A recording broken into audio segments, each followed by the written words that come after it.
That's a toe, dude.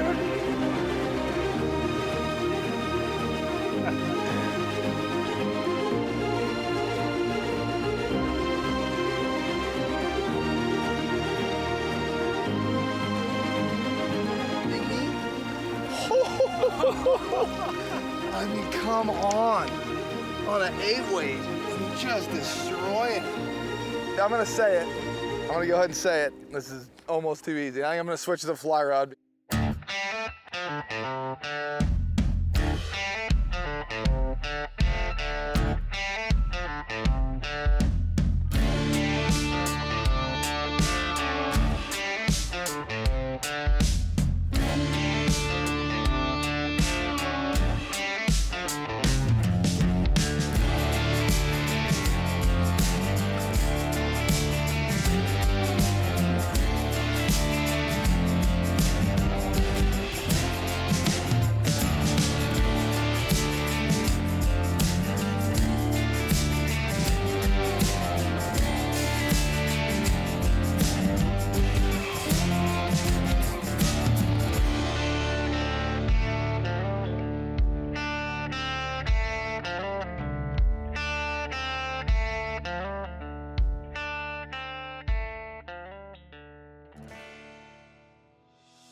Welcome to this week's episode. As you can see, it's still 2020 and this whole deal is going on.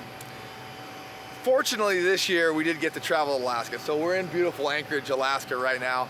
And it was kind of an interesting deal coming through the airport. We had to have COVID tests and masks and the whole deal, which is great. But now we're about to head out to Intricate Bay Lodge to meet up with my buddy Brian Harry and our photographer, who you guys all know on the show, Abe Blair. So now Abe, he's out floating the river, the Moraine Creek right now. And we're gonna go fly out, we're gonna get dropped off and float for 5 days with him, jump in the Beaver with Brian, go fly around, show you the lodge, char, silvers, rainbows, the whole deal. And this is our last leg to get there. Hopefully they'll have an in-flight service of a high five and a water.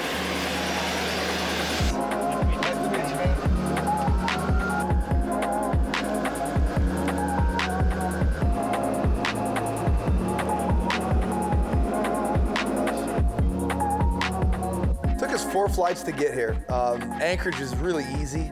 Seattle, then into Anchorage, and then the charter flight out to Iliamna. Couple a day coming out, Iliamna Air dropped us off. Lake Iliamna, saw that coming in. Whole big, beautiful mountains, you know, Mount Iliamna, big volcano. Pretty badass looking coming in here. Now we're here. Time to go out to the lodge.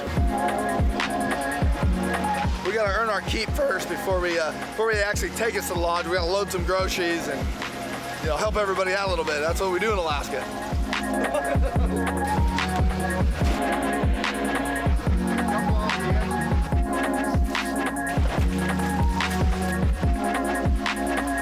Part of being out in the bush, we gotta have supplies out at the lodge.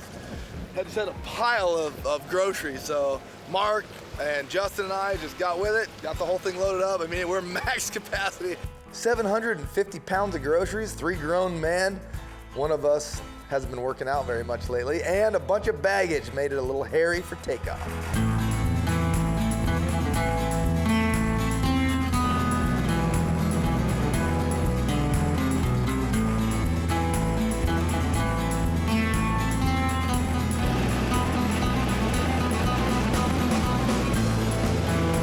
As we're flying in here, I just can't believe how beautiful the lodge setting at Intricate Bay Lodge is. It sits right on the banks of Lake Iliamna.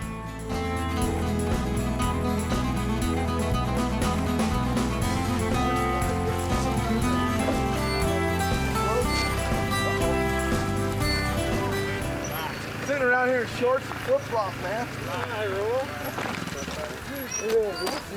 Yeah, man. Long time coming. Yeah, welcome. Yeah, dude, this place is so bad. My name is Brian Harry. I'm owner-operator of Intricate Bay Lodge and Intricate Bay Outpost up here in Bristol Bay, Alaska, on Lake Iliamna. I worked and guided and started flying for 8 years up here. Had the opportunity, I had an investment group that helped me purchase the lodge in 2011. But we're a full flyout lodge. We have 2 de Havilland Beavers, a 206 and a Piper PA-12. And we have jet boats stashed in many different places. We also do daily flyouts with rafts to float trips, and we also do walking wades on many rivers.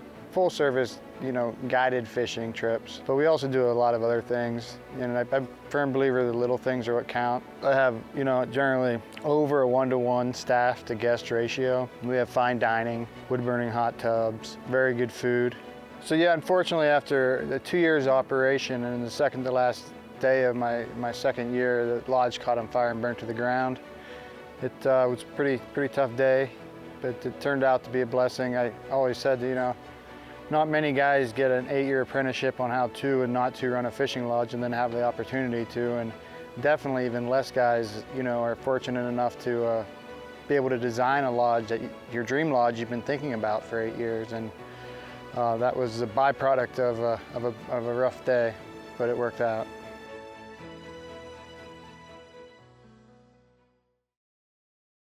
First morning, we're heading to the Camy shack. We're gonna chase some silvers. Super stoked. We got Liam coming with us. He's gonna show us this little fishery down here. We got the camp dog. We're ready to rock. Head guide Liam is joining us for this trip, and it's really a cool thing because we don't really want him to guide us. We know how to fish, but we want him there, to hang out with us and do some fishing.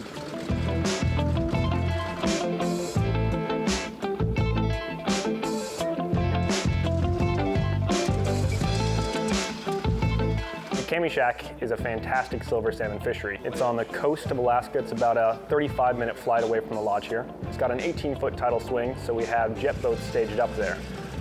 Great fish. They can break your 8 weight. They're strong, powerful, fresh out of the ocean, still covered in sea lice. It's about as good as it gets.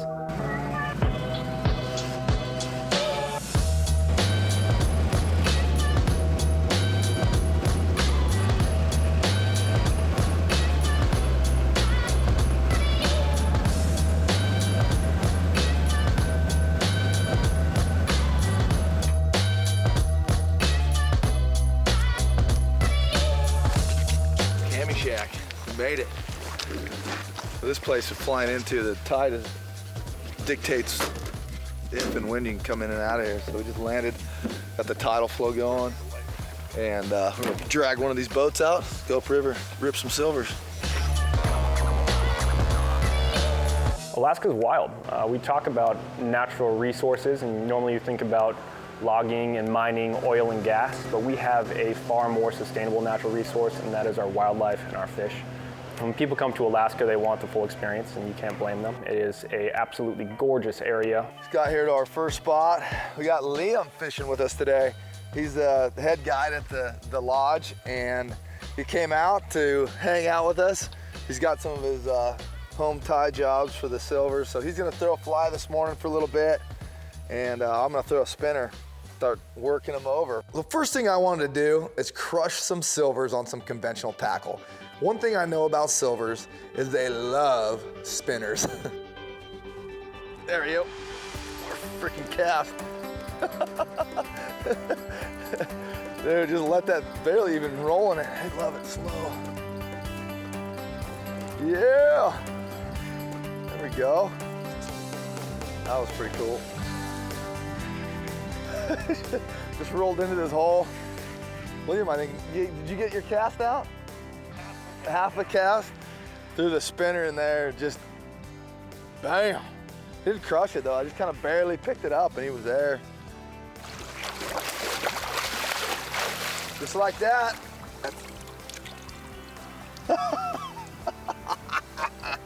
Yeah, baby. I mean, right out of the gate. Beautiful fish.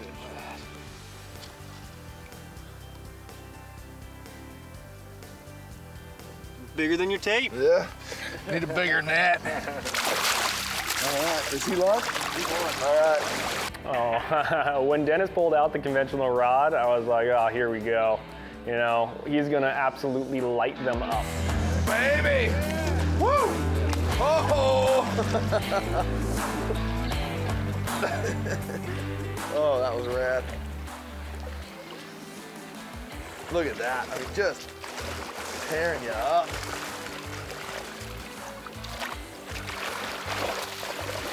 Nice. Oh, he lassoed himself. Just a beautiful fish. God, just hammered that thing too.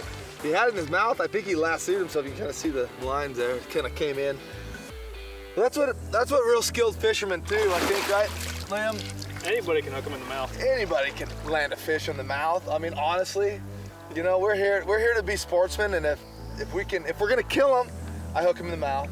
If we plan on releasing, you know, just lasso them around the head. Rodeo, That's what we do. Rodeo.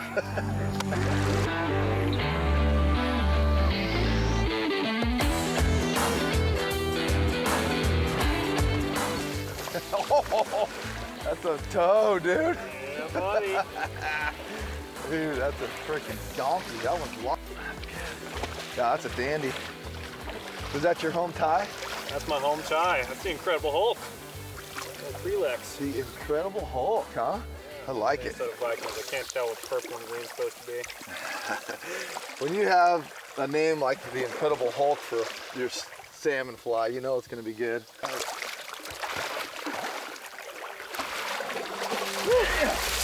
There we go.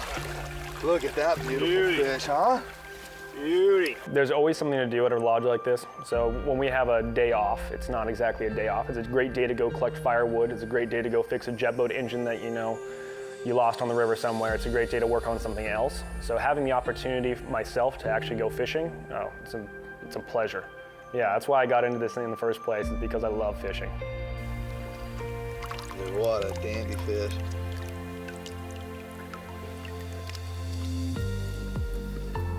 See you later, buddy. Oh, just like that. Bam! No, that didn't take long. One of the things we've been utilizing on our fly-out trips, a lot of these Okuma. Oh, there's a fish. Nomad rods. Oh, yeah. Look at that. Dude, these things are just on fire. These Nomad rods, they're 3-piece rods, so they travel like a fly rod. And they actually come with an extra tip. So I'm running a medium tip on this one just because they're not huge fish, obviously, but they come with a medium and a medium heavy tip. And the good thing about it is if you snap the tip of your rod, have somebody step on it or whatever the case, you got an extra tip for your rod, so you don't have to be out of the rod. Wow, little guy. Little fella. That's a little blue nice.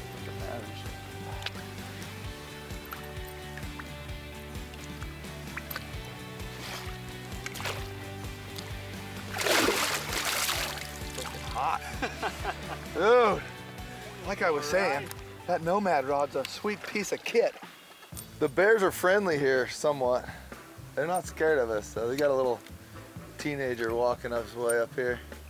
Oh, I can't blame people at all for being scared of the bears. When I first showed up here, I was terrified. They are what they are. They're a big, large animal. It's an apex predator. So what you're really kind of worried about is to be able to read them. And every bear has their own personality. It's the cool thing about it. It's like looking at a dog. You can kind of see if their ears are pinned back, if the hair on their back is standing up. You always want to avoid, obviously, mother and cubs. But for the most part, there's so many bears, and they do see some people that, you know, they're going to try to skirt around you. You're just another fisherman to them. They have so much food in the water system that they're not too worried about you. Yeah, baby.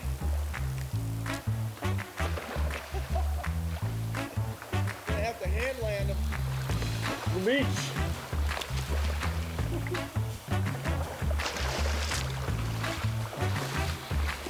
Oh.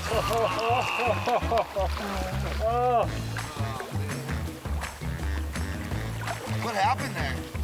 Slipped the hook. That was a double. I know, and I squandered it. Yeah, I got treble hooks, so I can't. Beauty.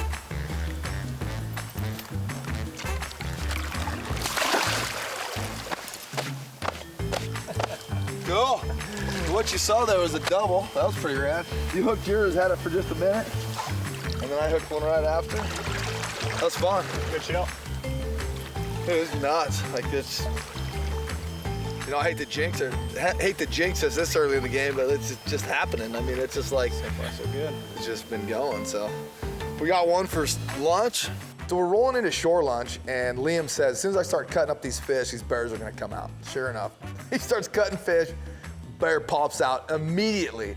You wake up at the start of dawn, throw in your fish bag, make sure your fillet knife sharp, fly rods, reels, a bunch of homebrew flies. All right. Could be worse. Could be sitting behind a desk right now.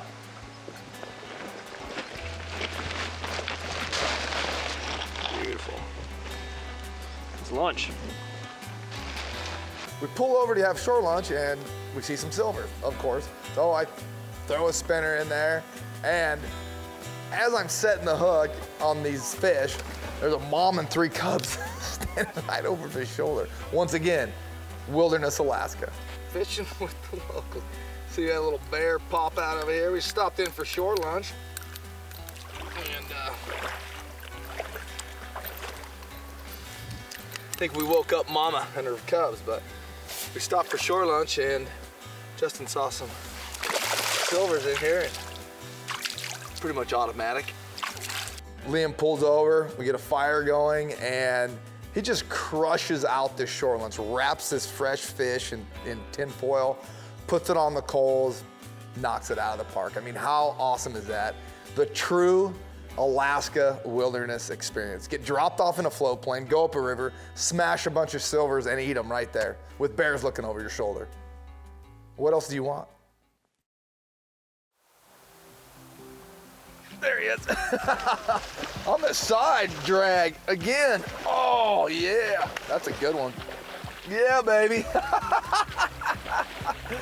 Just freaking smashed it. Coming in with the net assist.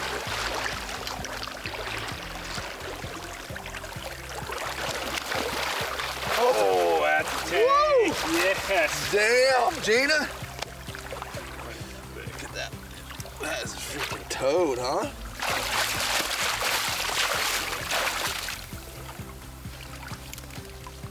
Oh, yeah. Damn! That fish, huh? That's a freaking donkey. Oh man, the fresher the fish, the harder the fight. I mean, you can't go any closer to the ocean than what we were fishing on. So, I mean, you can catch a fish way upriver, and once they start to get their spawning colors on, they're not gonna fight as hard. But when you catch them when they're straight out of the salts, I mean, they are full of, you know, piss and vinegar. Just like that. Dude, this is almost too, I'm gonna say it. I'm gonna go ahead and say it. This is almost too easy. I think I'm gonna switch to the fly rod because this is just unbelievable. And I hate catching fish, so I'm gonna switch to the, if I really wanted to not catch fish, I'd switch to a spay rod. I think we all know that. Oh, bam! Another freaking donkey. Look at that thing. Look at the size of this silver. I mean, that thing is...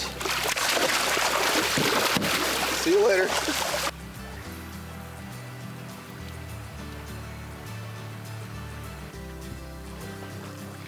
Pink. Pink is bad?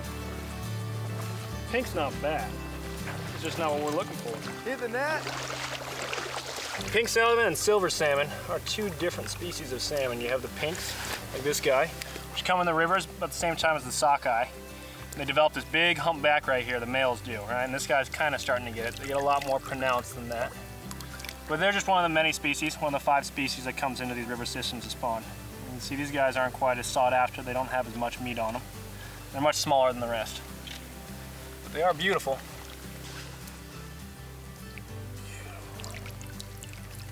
Okay, that's great.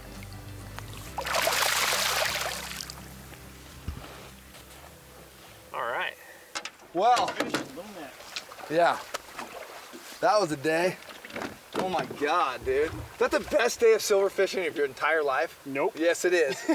Good answer. That was awesome. Fun, man. Like, we got to fish together, obviously. So he's throwing flies the whole time. I threw a spinner a lot of the time. We ripped them on spinners. We ripped them on big streamers. Your hand-tied Little streamers, big streamers, flashy streamers, white Sculpzillas. streamers, yeah, Sculpzillas, the whole deal. Oh my God, I mean, this is one day. I mean, this is unreal. We came up here, and Liam said, like, this afternoon it's gonna be on. I'm gonna be in this spot come about 2 o'clock, and it's gonna be happening. No joke, like, seriously, for the last 2 hours, there's been fish rolling everywhere, eating everything we throw out there. I mean, it was just nuts. So, Oh, it's disgusting. I love it. oh, here we go, end of day it. one. Time to have a cocktail and ice our arms, I guess. Camy Shack. I mean, it was just one of the most phenomenal days of fishing I've ever had. I mean, silver fishing is so fun. They're so acrobatic. The fish are so hot. I mean, they crush it and they come out of the water. They're like just ripping line. Just an unbelievable experience here at Intricate Bay Lodge.